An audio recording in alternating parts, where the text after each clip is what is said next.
I have a quick thing I just want to talk about. Okay. Downton Abbey. Right.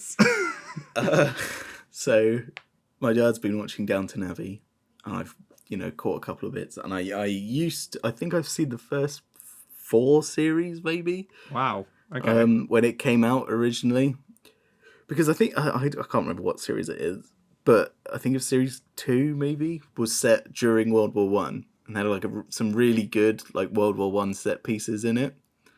Like in the trenches, having the cool stuff, like being the British soldiers just dealing with just waiting in the trenches for ages. And they had some really good stuff with that. I thought Downton Abbey like exclusively took place within the Abbey. I thought it was like it's almost like its gimmick. Like we see events of the world through. Well, house. I think almost entirely that, other than that one series where they do World War One. Oh, okay. But yeah, that series is really good because it's got some really interesting World War One stuff in it. But what I wanted to say was, why do you think people are obsessed with aristocracy? Like, why do they care about fucking filthy rich people? Like, surely the interesting part of history is how someone of your status, so like a povo from 100. What are you saying about me, Andy? No, Someone of your status. I'm saying that you're not filthy rich, are you? You're not bourgeois. No, I clean my money, thank you very much. Yeah, in the nice laundromat. But do you know what I mean? Like, yeah, that's more interesting to me. Like how your average Joe lived day to day throughout history is much more interesting than how the filthy rich people live day to day, because they, minus the technology we have, it would probably be very similar to how the rich people now live day to day, and it's just like, why do people so obsessed with like, here's Lady Grantham and she's important because she's rich? It's like, why do we care? Why should we care? And I know they've got this like, they're all good people, which is fine because they are. And fuck me, what's his name? Hugh Bonneville, he's great. And the woman in it, I can't remember her name. Lady Berry, she's also good. Is that Maggie Smith's character? No, but she is fantastic in that, I will say. It's just like, why care about that? And it's like the poor people in that show, like the butlers and everything, they're just like fucking dum-dums, It's like, this is just not okay. And why are the commoners obsessed with this show? It's like, I just don't understand that. I mean, there has always been like this sort of weird romanticization of like, especially like British aristocracy and stuff. Like certainly in like America, and I guess in the same way people sort of romance sort of medieval times and castles and knights and stuff, even though it was everyone died all the time of either like dysentery or being stabbed, and everyone lived in very shit and poverty. Yeah.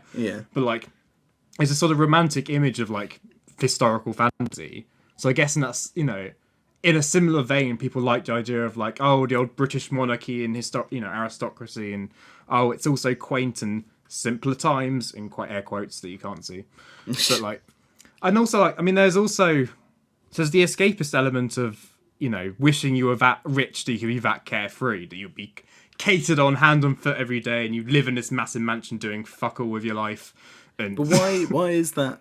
I mean, this is obviously something. I'm obviously the odd one out here, but I don't understand why people want to see that. It's the same reason I don't understand like the Real Housewives of Beverly Hills and fucking whatever Kim Kardashian's show is called. It's like Keeping Up with the Kardashians. Yeah, it's like these people are so rich. You are never going to be that rich. The chances of you getting that rich, unless you're incredibly intelligent, incredibly hardworking, or just fucking lucky, it's just not going to happen. I'm just like, what's the obsession? Like, I can understand like you want to see how the other half lives. But I don't understand the romanticization, whatever that romanticization. Word is. Yeah, that romanticization. Fuck me. Is this episode also going to be called me not being able to pronounce something? It's always a strong bet, Lin-Manuel Miranda, Technicolor, and now whatever that. I think this episode should be called "Why Is She American?"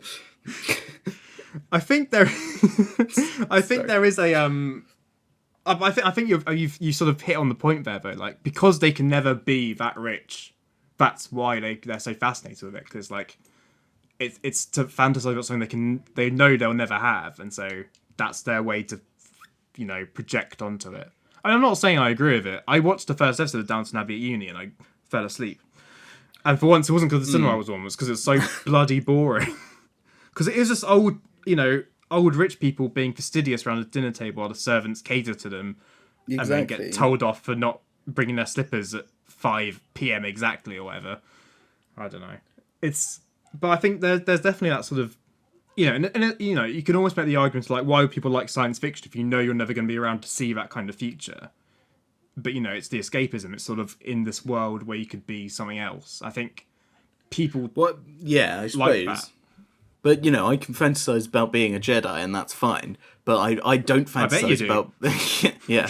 I mean, who hasn't swung a fucking pole around in their bedroom like there is making lightsaber noises? I mean, I'm more just constantly reach my hand out for things I can't reach. Hoping that one day it will just come to me and I can start becoming Tetsuo from Akira. But I think there is a step between, like... wanting to be a superhero, wanting to be Spider-Man, or being a Jedi or whatever, and just wanting to be rich. Yeah. I think it's the same logic, but I think this is a lot less healthy. Yeah. But the logic, like, the reason you want to be, or at least the reason I want to be Spider-Man, I want to be a Jedi, I want to be a fucking superhero, is like, because they are inherently good people, and they always do good things.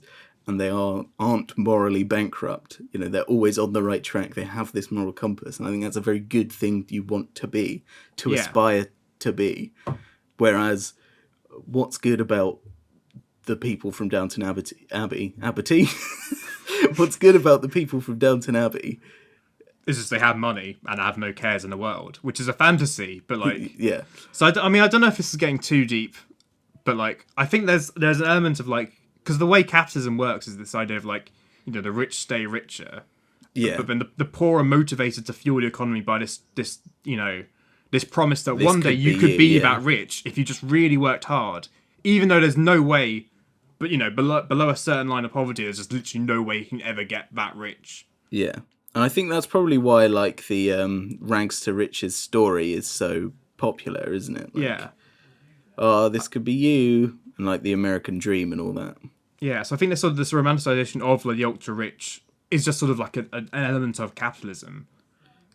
This is sounding very conspiracy theorist now, but like but I think there is merit in that idea of but by making the sort of the lower classes sort of have given these entertainments which have like, oh, look how great the rich people are. Wouldn't it be cool to be rich? You could do that someday if you just, really pulled your bootstraps up. You could be rich one day and then you'd be happy. Because you're not happy when you're poor. You're only happy when you're rich. And I think that's the sort of philosophy that keeps that going. But I think the difference is, like, that more makes sense if in, say, like, well, I mean, those are two poor examples, the Kardashians and the Beverly Hills. But at least it's sort of like, the American side of it is working to get that kind of money, but in Downton Abbey, they're born into that life. Yeah, you're just born rich and you'll die rich, and if you're born poor, you'll die poor, and that's it. It's like, I suppose that's the inherent flaw in the British class system, which is, that's a story for a different day. And see, I haven't seen Downton Abbey, so I have no idea if it does this. But what would be interesting if it then use that setup to then explore the problems with that kind of like birthright of people being born into money. They do have a couple of episodes because one of the sisters, wants to marry like a mechanic and he's Irish, and obviously back then that's like a big thing, and then they let her marry this Irish mechanic, and it's like this big drama of the series, and it's like, okay. I understand wanting, like, the historical perspective is obviously interesting, and seeing how people lived back then, but just this, you're like just expected to like these people, or you're expected to want to be them. It's like, I don't want to be them. I don't want to live in a massive house with endless amounts of people serving me. I just want to be a normal human being. Yeah. I'm not saying that it's bad to be rich, but I'm just saying it shouldn't be the linchpin of your whole life, Yeah, it shouldn't be the pedestal to which everyone should aspire to be. Yeah. If it happens to you, great. And if that's what you think will make you happy, then sure. But it shouldn't be the goal that everyone aspires to. And, it won't bring happiness in the way that these things seem to make out it will. Yeah. Everyone should just watch Emperor's New Groove. And that should do. I love Emperor's New Groove. That was a really straight out of nowhere film recommendation. But that's the whole thing, isn't it? Because I was thinking about... Of all the things I thought you could have said, Ben, that was not it. Because, in Emperor's New Groove, it's about him learning that there's more to life than just being rich. Yeah, I mean, I now see what you're trying to say. I just wasn't expecting that at all. But, I mean, it was a curveball, I'll give you that. But that's a great film, by the way. Yeah, it's all right. Do you not like it? I don't dislike it. It's just not. It's a solid 6 out of 10 for me. Oh, but what about Kronk? I mean, there's lots of good moments in it, but I don't know. But I like the message behind it. Is that Pacha, he just wants his nice house on top of the hill, and he doesn't want anything more. He just wants his family to be safe and happy. And I was like, that's who you should be aspiring to, not the Emperor, not Kuzco.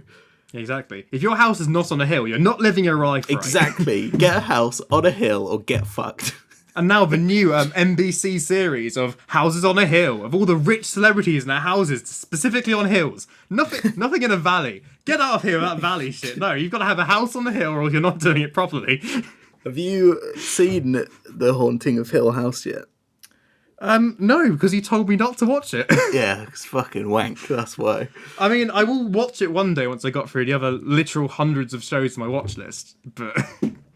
It's trash. If anyone wants to disagree with me, fucking fight me.